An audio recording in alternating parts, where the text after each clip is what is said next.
Ever been hung up on an ex or stuck in the past relationship and unable to move on? Well, you're in the right place.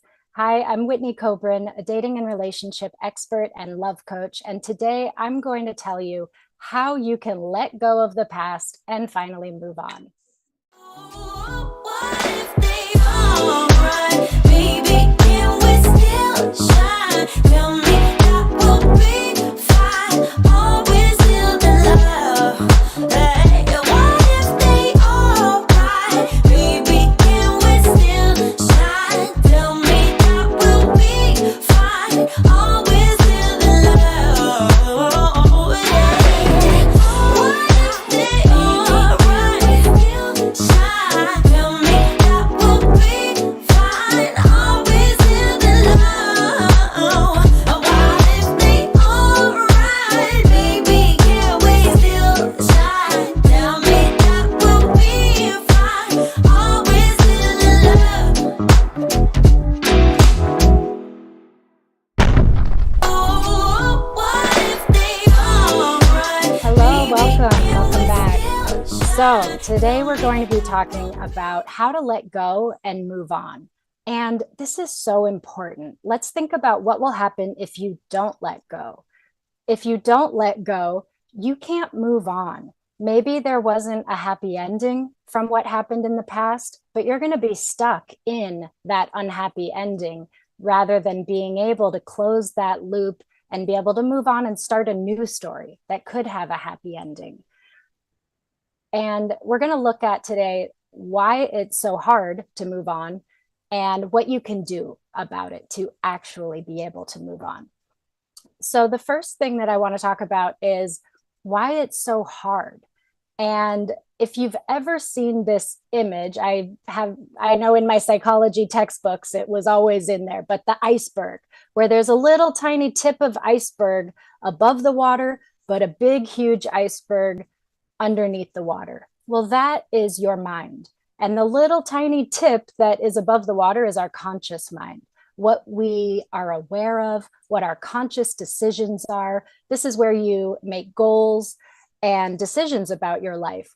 But your subconscious, the big part that's under the water, you may not be aware of, but that is leading your life. So anytime that you feel this internal conflict of, I want to let go, but I can't, or I want to achieve this goal, but I can't, you know that your subconscious and your conscious mind are duking it out.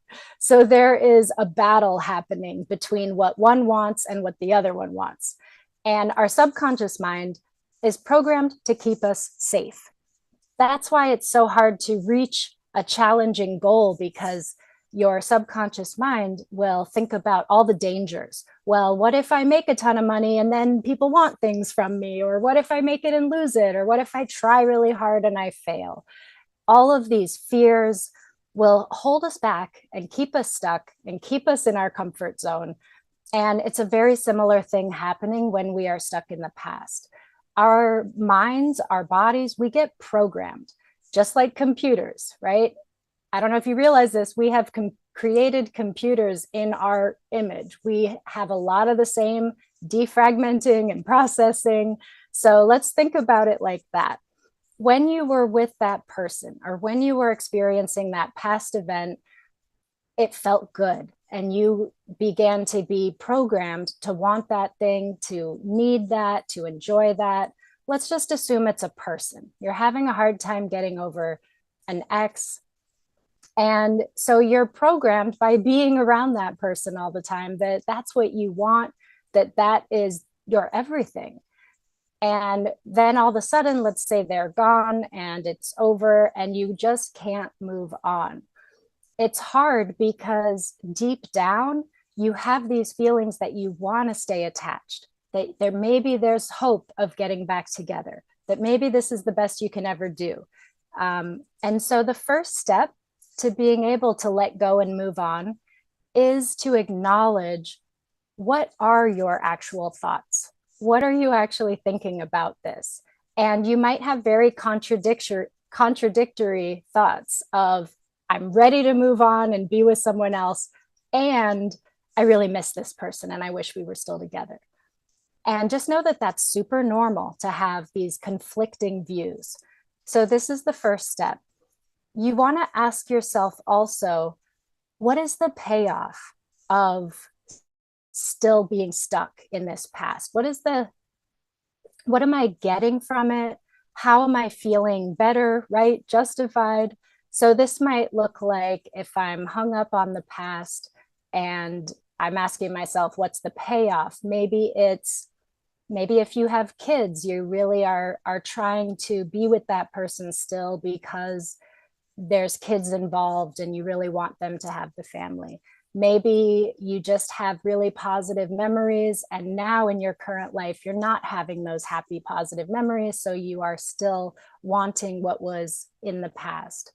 Your payoff, it might be about being right. Maybe you made a decision a long time ago that that is your person, right? You committed to them, you're loyal, and you don't know how to break that commitment. It's just not something that we're taught to do. We're taught to make commitments and keep them. Granted, a lot of people are quite good at breaking their commitments, but some people really struggle with that. And so I want you to go through this process with a lot of compassion for yourself. Don't beat yourself up in this process. That is totally counterproductive.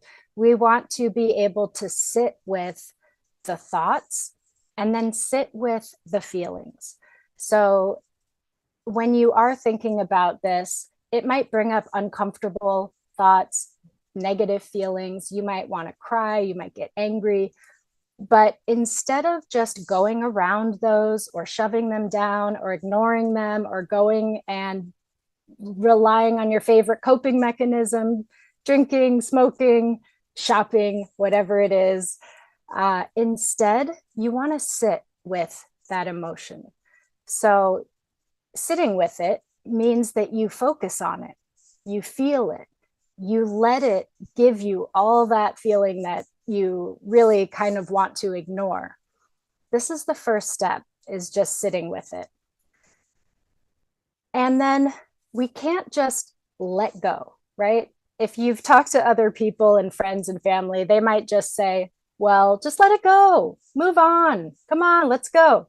And it's just not that simple. We need to process it. We need to get through this step. So after you are able to journal and write down all the thoughts around this thing, and then sit with the feelings that come up around that for a while, right? Maybe for some people in 5 minutes, they'll feel like they've been able to feel those feelings and process it. For other people, they could sit for an hour and maybe need some more time. It's a lot like meditation. I would recommend, if you have a hard time with silent meditation, to have some music, maybe even add some movement to this practice of just sitting with the emotion.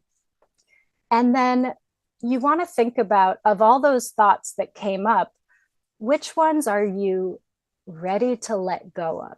So this is where we connect the thoughts from the unconscious, subconscious mind to your conscious mind. In your conscious mind, you decide, okay, I realize that I'm hanging on to this because I think that there's still hope of getting back together. But I realize there is no hope. It's not going to happen. So you need to first give yourself permission. Say, I am going to move on from this. I am going to let go of this. If you never make that decision, it's going to stick with you and be really hard. So it's going to be important for you to decide, and no one else can decide this for you. And you can only do it when you're ready to do it. But it's a huge step to decide, I'm going to let go of this belief or this thought or this tie that is tying me to this person. And then you want to visualize letting it go. So thank it, because there's been some sort of payoff, right? It's given you hope, it's given you good feelings. Acknowledge that it was there for you, but you no longer need it. And visualize sending it away. Maybe you put it in a hot air balloon and watch it float away. Maybe you drop it into the middle of the ocean, like in Titanic. Maybe you light it on fire, send it in the mail, whatever it is. Really visualize as clearly as you can saying goodbye to that belief.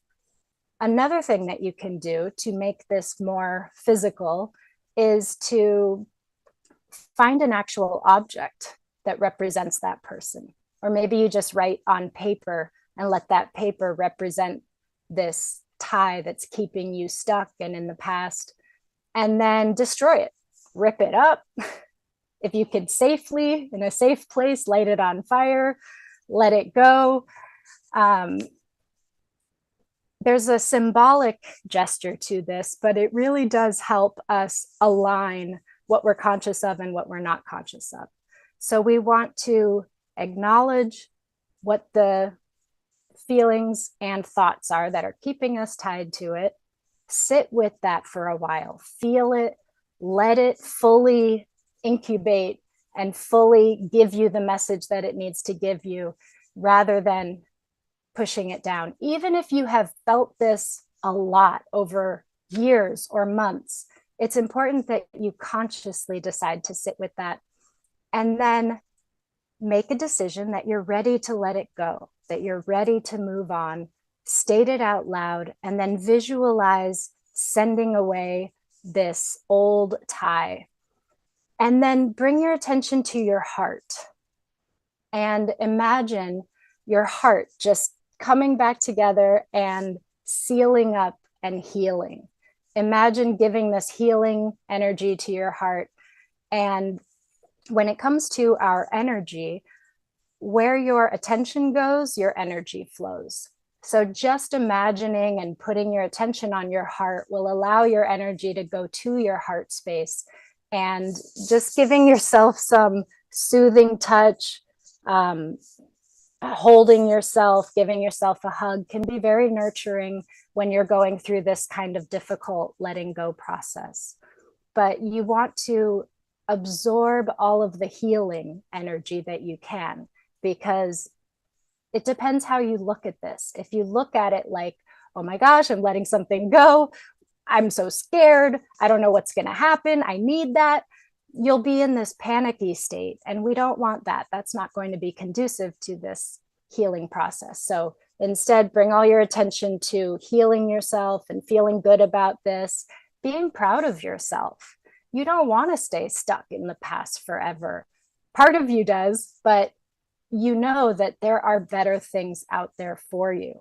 And in order to move on and create that happy ever after, it's important that we are able to let go, move on. And I'll say something also about forgiveness. Forgiveness is not for the other person, right? If somebody has wronged you, hurt you, left you, broke your heart, whatever they've done, it sticks with us, right? That heartbreak, that anger. But when we can, if we hang on to it, it's like you're taking poison, expecting them to die. You having this stress and this anxiety and this worry about it, even again, if it's not very often in your conscious mind, but it's still in the subconscious mind, you might be dealing with a lot of stress around this and not even realize it. So you want to also be able to forgive in the process of letting go. And forgiveness, again, it's not for the other person. It doesn't matter what they did, how horrific their acts were. If you keep holding on to your anger and resentment, that's only going to be poisoning you. So again, when you're ready, this is part of the process of letting go, is to forgive, to say, I forgive. It's done. It's over. I'm letting it go. And then the next step is to solidify the new going forward and being able to move on. To solidify that, I want you to think of a thought that reinforces what you really want going forward, something that gives you hope. So some of the thoughts that you wrote down in the beginning might have been, I'd really love to be with my ex. They were the best. I'm never going to do any better. So we're letting all of those go. We're sending them away. And you want to replace it with something like, I'm excited for my future, or I know that moving on is the best thing, or I'm ready for my next step. Whatever it is, it should be something that is inspiring to you and reinforces your goals and where you want to go and what you want to do. So I know that this can be a really hard process because we want to hang on to the past. But if you want a new future, if you want to let go, and at some point, it's pretty much always going to be important to let go of something that is keeping you stuck and holding you back. So follow these steps and you'll be able to let go and move on and eventually create your own new happily ever after. All right, I'm not sure if there's something that I should do to end. Okay, 3, 2, 1, and go.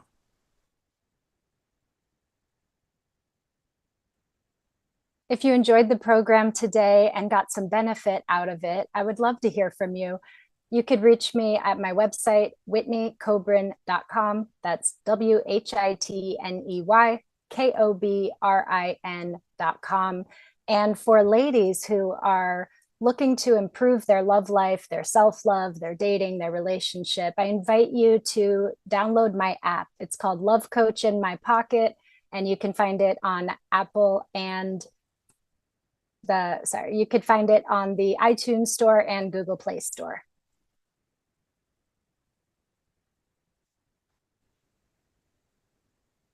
All right, 3, 2, 1, and go. If you enjoyed this program and if you got something beneficial from it, I encourage you to follow the program and also reach out to me through my website, whitneykobrin.com. That's WHITNEYKOBRIN.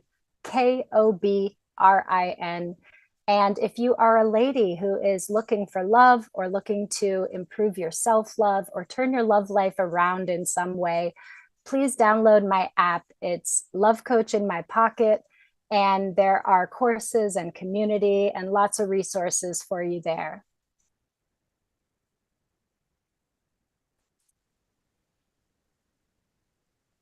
Three, 2, 1, go. Hi, are you single right now? And do you feel like people around you act like that's a disability? Are you sick of people giving you a hard time about being single when it's actually a choice and you're far better off being single than being in any kind of relationship that is unhealthy or draining of you? So that's what I want to talk to you today about, is the joys and unexpected delights of being single. I'm Whitney Kobrin, dating and relationship expert and love coach for women. And I hope you enjoy the program today. 3, 2, 1, go. Are you single and tired of the people around you acting like it's a disability, saying, "Oh, I'm so sorry, you'll find someone soon"? Blah. That's what I want to talk to you today about. I'm Whitney Kobrin, a dating and relationship expert and a love coach for women. And I want to talk about being single by choice and the unexpected delights of being single.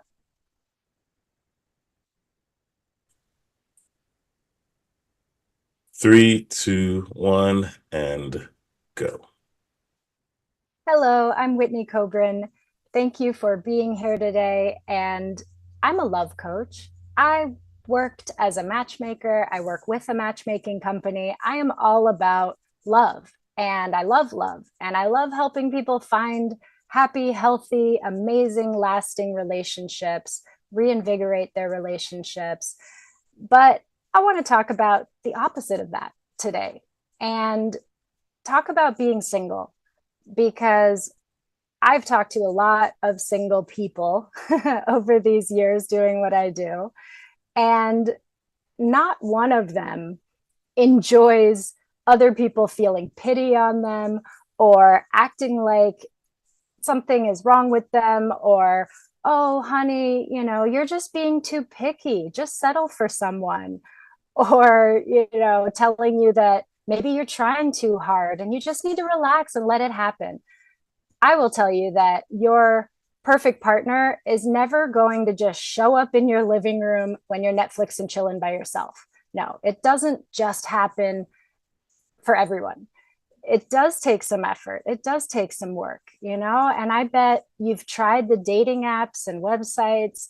You've gone on blind dates. You've worked on yourself and read all the self-help books. Maybe you've gone to therapy or counseling. And if you're still single, I just want to say there's nothing wrong with you, like, at all. Being single is not a bad thing. So I want to talk about some of the unexpected delights and good things. Number one is, if you have ever been in a relationship that is toxic or unhealthy or not fun, then you know that it's far better to be single than to be in a relationship like that. And so I know there's a lot of people out there that would just rather be with somebody than be alone. And they're putting up with a lot, and they're suffering, and they're holding things in. And so when you're single, you don't have to deal with that. You don't have to deal with that toxic energy. You are free to make your own decisions. And if you are single and just taking a break, right? Because there's different ways of being single. One is maybe you're single, but you are actually seeing people and dating people. You're just not in a relationship yet. And that could be really fun. I love that phase. And I know it gets a bad rep because dating is complicated these days. And there are catfishers and ghosters and the guy on the oil rig that says that he needs money for his son, and these scammers. And yeah, I've seen it all. I know that it's not fun, and people can really burn out on that. So if you are somebody that's been single and you've tried dating and you put it all out there and it just got overwhelming and tiresome and felt like you were spinning your wheels, swiping and texting, and nothing's really leading anywhere, you are not alone. I feel you, I see you, and this is happening a lot nowadays. And so when that happens, it's not a good approach to just power through it and just keep grinding, right? I think we're all kind of waking up to this concept that hustle culture and pushing ourselves no matter what can really harm our well-being and even our physical health. So we need to be in balance. So that means maybe you let up off of the dating apps and take a break and, use that time for yourself, whether that means starting a new workout routine or starting a social activity, right? There are so many options. And just because somebody's single, it doesn't mean that they're lonely. And it certainly doesn't mean that they have to be lonely. You have friends and family, most likely.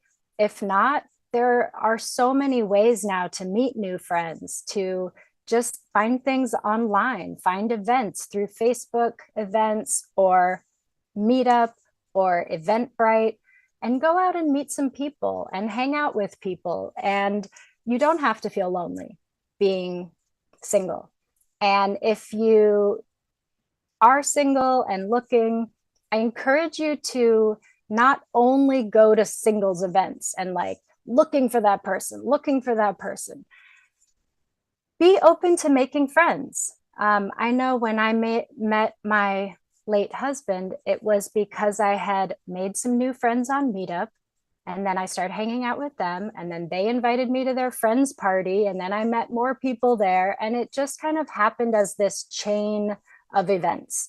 And so when you're too focused on one singular outcome, like I'm going to this speed dating event and I want to find my partner, then if that doesn't work out, you could end up really disappointed. So we want to take the pressure off, keep it kind of casual, allow yourself to be relaxed and be yourself, be authentic, be true to yourself and how you're feeling, and enjoy it. Enjoy yourself. It's like when someone really wants a baby, it's worth enjoying the time before the baby, because that's going to change a lot when all of a sudden you don't have time to yourself very often. So while you're single, I encourage you not to look at it as a bad thing and feel lonely, and definitely don't get lost in your head with, the downward spiral of, I must not be lovable, I must not be good enough, it's never going to happen for me. None of that is helpful, and I hope you don't do that. And I hope that if that starts to come out, that you have some sort of tools or practice like self-compassion or meditation or embodiment or movement or something where you can get yourself back into out of that negative spiral. That said, it is very normal to have that yearning for a partner. So if you're capable of having, both of these thoughts in your mind at one time that may be contradictory, that can make you feel very whole and at peace to say, I am content with myself single, and I do want a partner. They could coexist, but it doesn't mean that you're going to be working really hard and desperately chasing after finding a partner. Sometimes when we try too hard, it could be like in baseball, if you hold the bat too tight, you can't hit it properly. Or if you catch a butterfly, right? If you hold it too tightly, you could crush it. So there's always this sweet spot, this balance of being open to the new experiences and wanting to invite a partner in, making eye contact with people, giving your number out if somebody seems interesting. We want to be able to do that and balance it out with not feeling like there's too much pressure and too much demand on that. And it's great when you can use that time to not just improve yourself, because I kind of I'm in the self-improvement field, but I have this belief that if we're always trying to be better, if we're trying to change who we are, then that could become a negative influence in our life also. So it's not just about, I'm going to work on myself and I'm going to become a better person so that I attract a better person. I mean, there is truth to that, yes. But really what it's about is you're not becoming something different. You're actually shedding all of the things that are holding you back so that you can truly be yourself and truly shine.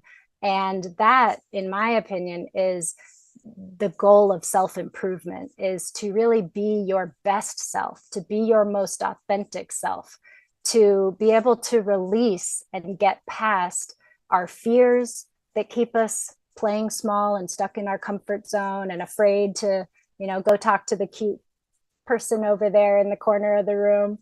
We want to let go of the fear, the self-consciousness, the insecurities.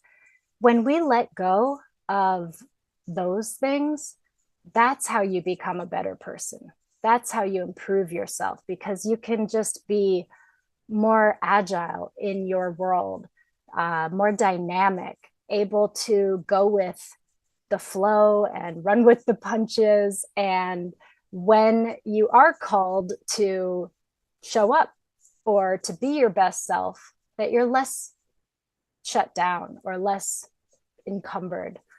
That's a great thing that can come from being single. So pay attention to that and ask yourself, if you are single, Are you going about it like, oh man, yeah, I'm single, kind of deflating, want?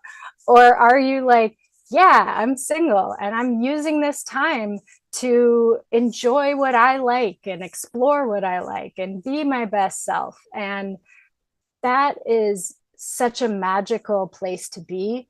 And it does help you to attract a partner who's going to be, on that level with you. Um, I know people that have gone to on so many first dates and so many singles events, and they're just not finding their person. And usually they're very anxious about it. So if I could give you one tip to improve your love life, to improve the way you feel single, to improve the chance that you'll find an amazing partner who loves you for you, is to work on being more at peace and more relaxed and letting go of this anxiety and worry and fear and insecurity. And I know that might sound like a tall order. If that's something that you feel stuck in, reach out, find a therapist or a coach. I mean, this is something that I work on with my clients. But there's a lot of different resources out there, and find what works for you. I know that meditation has amazing benefits that have been scientifically proven. And yet I know that meditation is not for everyone, but there are other options that you could do as well. So if you're not into meditation, maybe you do something with movement. I actually saw a YouTuber that tried standing on one foot for 5 minutes for a whole month. And she thought it was going to be ridiculous, but she actually was someone that couldn't just sit down and meditate and get much benefit from it. Overactive mind, was always getting in the way, just this antsiness in the body. But when she just tried standing on one foot for 5 minutes, it had all the benefits of what a meditation is. So keep trying new things, keep seeking answers. You really don't want to go into your love life, wherever you're at in that, with anxiety and worry and stress and fear. We want to be able to work through that. And communication really helps with that too. Maybe there is something that's weighing on you or something that is unknown, and that's why you're feeling anxious. So it helps to talk about it. It helps to be able to communicate with those around you, those that care about you, about what you need and how you feel. So this is a great tip that I give to people, even when they're dating and in relationships, that when we're dealing with conflict is actually an opportunity for intimacy. When we open up, when we're vulnerable, when we share with somebody how we're feeling and what we need, it actually creates more closeness. So there are tips and ways to do this, right? We don't have time to get into everything today. But really what I want to focus on is, if you are single, there's nothing wrong with you. And you hopefully know that already. And I encourage you to live it up and enjoy it. Do what's healthy for you. Do what's right for you. Go to therapy. Go to a counselor. There's group programs. There's all kinds of different options. There's information everywhere. Sometimes just getting the information isn't enough, right? How many times have you signed up for an online course or a free guide and then you don't even look at it? So that's why sometimes it is good to have a therapist or a coach that will actually meet with you and make sure that you're learning the things and practicing the things and implementing it into your life, right? Someone told me recently that no one hires a coach for information. They hire the coach for transformation. And I 100% agree with that. So if you are sick of people saying things like, well, maybe if you focused on your career less, then you'd have better luck. Or you're such a catch, it'll happen for you. Yeah, we don't want to hear that, right? We know it'll happen when it's time. So keep your chin up, enjoy yourself. And when you're ready to find that partner, I would love for you to reach out to me and I can help you. You can reach me at whitneycobrin.com or download my app, which is Love Coach in My Pocket. Thanks, and see you guys next time.